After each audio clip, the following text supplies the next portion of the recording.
നമസ്കാരം. ത്രൂ ഹോളിനും ബ്ലൈൻഡ് ഹോളിനും ടാപ്സ് ഉപയോഗിച്ച് സ്റ്റാൻഡേർഡ് സൈസിൽ ഇന്റേണൽ ത്രെഡ്സ് എങ്ങനെ നിർമ്മിക്കാം എന്നതിനെ പറ്റിയുള്ള സെഷനിലേക്ക് സ്വാഗതം. നമുക്ക് സെഷൻ ആരംഭിക്കാം. ഈ സെഷന്റെ ലക്ഷ്യങ്ങൾ നോക്കാം. ഈ സെഷൻ അവസാനിക്കുമ്പോൾ നിങ്ങൾക്ക് ഇവ ചെയ്യാനാകും.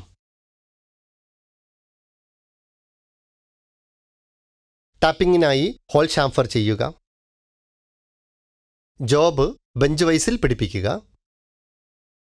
ഇന്റേണൽ ത്രെഡിങ്ങിനായി ടാപ്പ് ഡ്രിൽ വലിപ്പങ്ങൾ നിർണ്ണയിക്കുക.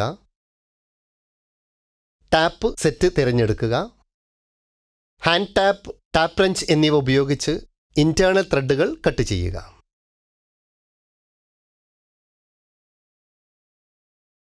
ഈ നടപടിക്കാവശ്യമായ ടൂളുകൾ എന്തൊക്കെയാണ് നമുക്ക് നോക്കാം. Steel rule, bench vice, try square, files of different grades and sizes, marking media, dot punch and center punch, ball peen hammer, anvil, surface table, angle plate, vernier height gauge, drills of various sizes, drilling machine, check key, countersink tool, tap set M10 and M12, tap wrench, vernier caliper, lubricating oil. Internal ത്രെഡുകൾ cut ചെയ്യുന്നതിനുള്ള മാതൃക തയ്യാറാക്കാൻ നമുക്ക് ഇപ്പോൾ പഠിക്കാം. Steel rule ഉപയോഗിച്ച് raw മെറ്റീരിയലിൻ്റെ size പരിശോധിക്കുക. എല്ലാ ഫേസുകളും ബസ്റ്റാർഡ് ഫയൽ ഉപയോഗിച്ച് ഫയൽ ചെയ്യുക.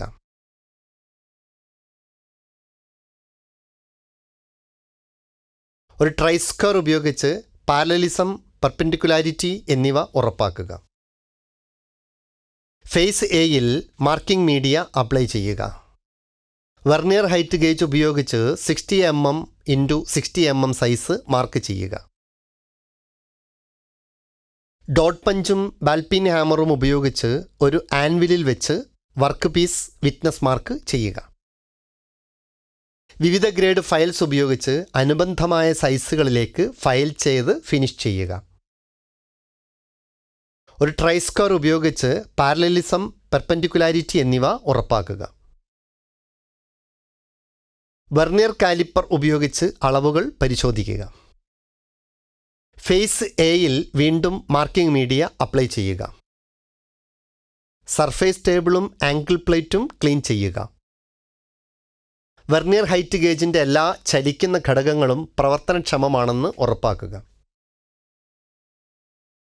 ഒരു സർഫേസ് ടേബിളിൽ ആംഗിൾ പ്ലേറ്റിൻ്റെ സഹായത്താൽ ജോബ് സപ്പോർട്ട് ചെയ്യുക.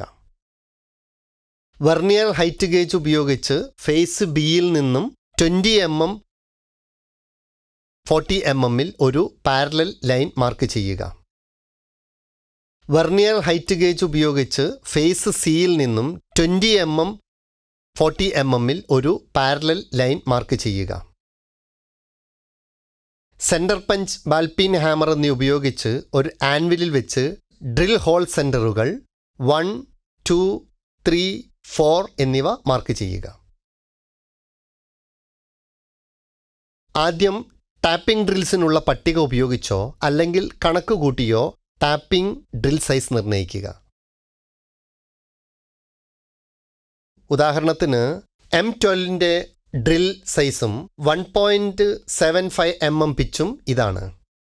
ഡ്രിൽ സൈസ് സമം ത്രെഡിൻ്റെ സൈസ് മൈനസ് ത്രെഡിൻ്റെ പിച്ച് ഈസ് ഈക്വൽ ടു 12 - 1.75. അതിനാൽ ഡ്രിൽ വലിപ്പം 10.25 mm. ഉദാഹരണത്തിന് M10ൻ്റെ ഡ്രിൽ സൈസും 1.5 mm പിച്ചും ഇതാണ്. Drill size is equal to ത്രെഡിൻ്റെ സൈസ് മൈനസ് ത്രെഡിൻ്റെ പിച്ച് ഈസ് ഈക്വൽ ടു 10 - 1.5. അതിനാൽ ഡ്രിൽ വലിപ്പം 8.5 mm. ജോബ് ഡ്രില്ലിംഗ് മെഷീൻ വൈസിൽ ഹോൾഡ് ചെയ്യുക. 3 mm ഡ്രിൽ ബിറ്റ് ഫിക്സ് ചെയ്ത് 3-4 പോയിന്റുകളിലെ 2 ത്രൂ ഹോൾസ് ഡ്രിൽ ചെയ്യുക. 6 mm ഡ്രിൽ ബിറ്റ് ഫിക്സ് ചെയ്ത് 3-4 പോയിന്റുകളിൽ പൈലറ്റ് ഹോൾസ് ഡ്രിൽ ചെയ്യുക. 8.5 mm ഡ്രിൽ ബിറ്റ്സ് ഫിക്സ് ചെയ്ത് 3-4 പോയിന്റുകളിൽ ത്രൂ ഹോൾസ് ഡ്രിൽ ചെയ്യുക. ബ്ലൈൻഡ് ഹോൾസ് ഡ്രിൽ ചെയ്യുവാനായി ഡെപ്ത് സ്റ്റോപ്പ് ക്രമീകരണം സെറ്റ് ചെയ്യുവാൻ നമുക്ക് ഇപ്പോൾ പഠിക്കാം. സ്പിൻഡിലിൽ 3 mm ഡ്രിൽ ബിറ്റ് ഫിക്സ് ചെയ്ത് 1 and 2 പോയിന്റുകളിൽ മുഴുവൻ ഡയാമീറ്റർ രൂപപ്പെടുന്നതുവരെ ഡ്രിൽ ചെയ്യുക.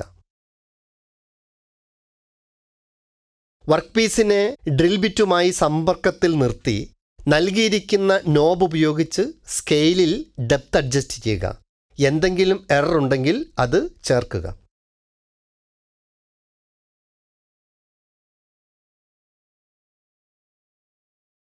ആവശ്യമായ 14 mm-നും 2 mm എററിനും വർക്ക് പീസ് ഡ്രിൽ ബിറ്റുമായി സമ്പർക്കത്തിൽ വരുമ്പോൾ സ്കെയിലിൽ 16 mm-ന്റെ ക്രമീകരണം നടത്തണം.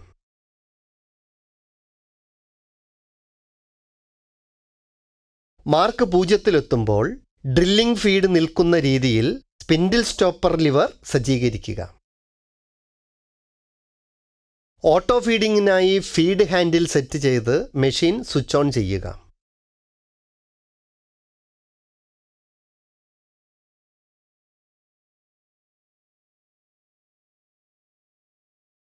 പോയിന്റ് 1, 2 എന്നിവയിൽ 14 mm ആഴത്തിൽ ഒരു ബ്ലൈൻഡ് ഹോൾ ലഭിക്കുന്നതിന് 6 mm ഡ്രിൽ ബിറ്റ് ഫിക്സ് ചെയ്ത് മുകളിൽ പറഞ്ഞ നടപടിക്രമം ആവർത്തിക്കുക. വെർനിയർ കാലിപ്പർ ഉപയോഗിച്ച് പൈലറ്റ് ഡ്രിൽഡ് ഹോളിൻ്റെ ആഴം പരിശോധിക്കുക. പോയിന്റ് 1, 2 എന്നിവയിൽ 14 mm ആഴത്തിൽ ഒരു ബ്ലൈൻഡ് ഹോൾ ലഭിക്കുന്നതിന് 8.5 mm ഡ്രിൽ ബിറ്റ് ഫിക്സ് ചെയ്ത് മുകളിൽ പറഞ്ഞ നടപടിക്രമം ആവർത്തിക്കുക. പോയിന്റ് 1, 2 എന്നിവയിൽ 14 mm ആഴത്തിൽ ഒരു ബ്ലൈൻഡ് ഹോൾ ലഭിക്കുന്നതിന് 10.25 mm ഡ്രിൽ ബിറ്റ് ഫിക്സ് ചെയ്ത് മുകളിൽ പറഞ്ഞ നടപടിക്രമം ആവർത്തിക്കുക. പോയിന്റ് 1, 2 എന്നിവയിൽ വെർനിയർ കാലിപ്പർ ഉപയോഗിച്ച് 14 mm ആഴത്തിലുള്ള ബ്ലൈൻഡ് ഹോൾ ഡ്രിൽ ചെയ്തിട്ടുണ്ടെന്ന് ഉറപ്പാക്കുക. ഡ്രില്ലിംഗ് മെഷീൻ്റെ സ്പിൻഡിലിൽ കൗണ്ടർ സിങ്ക് ടൂൾ ഫിക്സ് ചെയ്യുക. ത്രൂ ഹോൾസിൻ്റെ രണ്ടറ്റവും 3 and 4 പോയിന്റുകളിൽ ഷാംഫർ ചെയ്യുക. 1, 2 പോയിന്റുകളിൽ ബ്ലൈൻഡ് ഹോൾസിൻ്റെ തുറന്ന അറ്റം ഷാംഫർ ചെയ്യുക. ജോബിൻ്റെ എല്ലാ സർഫേസുകളും ഫയൽ ചെയ്ത് ഡീബർ ചെയ്യുക. ത്രൂ ഹോൾസിൽ ഇൻറ്റേർണൽ ത്രെഡുകൾ കട്ട് ചെയ്യുന്നു. ടോപ്പ് സർഫസ് ജോസിന് അല്പം മുകളിലായി വരുന്ന തരത്തിൽ വർക്ക് പീസ് ബെഞ്ച് വൈസിൽ ഹോൾഡ് ചെയ്യുക. റെഞ്ചിൽ M10 ഫസ്റ്റ് ടാപ്പ്, അതായത് ടേപ്പർ ടാപ്പ് ശരിയാക്കുക. ത്രെഡ് ആരംഭിക്കുന്നതിന് താഴോട്ട് സ്ഥിരമായി മർദ്ദം ചെലുത്തിക്കൊണ്ട് ടാപ്പ് റെഞ്ച് ക്ലോക്ക് വൈസിൽ പതുക്കെ തിരിക്കുക. ഒരു ചെറിയ ട്രൈ സ്ക്വയറിൻ്റെ സഹായത്തോടെ ടാപ്പ് ലംബമാണെന്ന് ഉറപ്പാക്കുക. റെഞ്ച് സാവധാനം തിരിക്കുന്നതിലൂടെ ചെലുത്തുന്ന മർദ്ദം ഇരുവശത്തും സന്തുലിതമാക്കുകയും ത്രെഡ് കട്ട് ചെയ്യുന്നത് തുടരുകയും ചെയ്യുക. ചിപ്പ് ബ്രേക്ക് ചെയ്യാൻ ഏകദേശം 1/4 ഭാഗം പിന്നിലേക്ക് തിരിക്കുക. ത്രെഡ് ചെയ്യുന്ന ദ്വാരത്തിനുള്ളിൽ ടാപ്പ് മുഴുവനായും കയറുന്നതുവരെ ത്രെഡ് കട്ട് ചെയ്യുക. രണ്ടാമത്തേതും അതായത് ഇൻ്റർമീഡിയറ്റ്, മൂന്നാമത്തേതും അതായത് ബോട്ടമിംഗ് അല്ലെങ്കിൽ പ്ലസ് ടാപ്പ് ഉപയോഗിച്ച് ത്രെഡ് പൂർത്തിയാക്കുക. ഒരു ബ്രഷ് ഉപയോഗിച്ച് ചിപ്സ് നീക്കം ചെയ്യുക. മാച്ച് ചെയ്യുന്ന സ്ക്രൂ ഉപയോഗിച്ച് ത്രെഡ് ചെയ്ത ഹോൾ പരിശോധിക്കുക. ബ്ലൈൻഡ് ഹോൾസിൽ ഇൻറ്റേർണൽ ത്രെഡുകൾ കട്ട് ചെയ്യുന്നു. ബ്ലൈൻഡ് ഹോളിൽ നിന്ന് ലോഹ ചിപ്സ് നീക്കം ചെയ്യുക. അത് തലകീഴായി തിരിച്ച് ഒരു തടിപ്രതലത്തിൽ ചെറുതായി തട്ടുക. റെഞ്ചിൽ M12 ഫസ്റ്റ് ടാപ്പ്, അതായത് ടേപ്പർ ടാപ്പ് ശരിയാക്കുക. ഡെപ്ത് സ്റ്റോപ്പ് ക്രമീകരണമായി പ്രവർത്തിക്കുന്നതിന് ആവശ്യമുള്ള ആഴത്തിലേക്ക് ആദ്യ ടാപ്പിൽ അനുയോജ്യമായ നെട്ട് സ്ക്രൂ ചെയ്യുക. നെട്ട് വർക്ക് പീസ് സർഫേസിൽ തൊടുന്നതുവരെ ബ്ലൈൻഡ് ഹോൾ ത്രെഡ് ചെയ്യുക. ഡെപ്ത് സ്റ്റോപ്പ് ക്രമീകരണം എന്ന നിലയിൽ നെറ്റിനൊപ്പം ത്രെഡ് കട്ടിംഗ് ഓപ്പറേഷൻ പൂർത്തിയാക്കാൻ ഇൻ്റർമീഡിയറ്റ് ബോട്ടമിംഗ് ടാപ്പുകൾ ഉപയോഗിക്കുക. മാച്ച് ചെയ്യുന്ന സ്ക്രൂ ഉപയോഗിച്ച് ത്രെഡ് ചെയ്ത ഹോൾ പരിശോധിക്കുക. ഒരു ചെറിയ ഫ്ലാറ്റ് ഫയലിൻ്റെ സഹായത്തോടെ മുഴുവൻ വർക്ക് പീസും ഡീബർ ചെയ്യുക.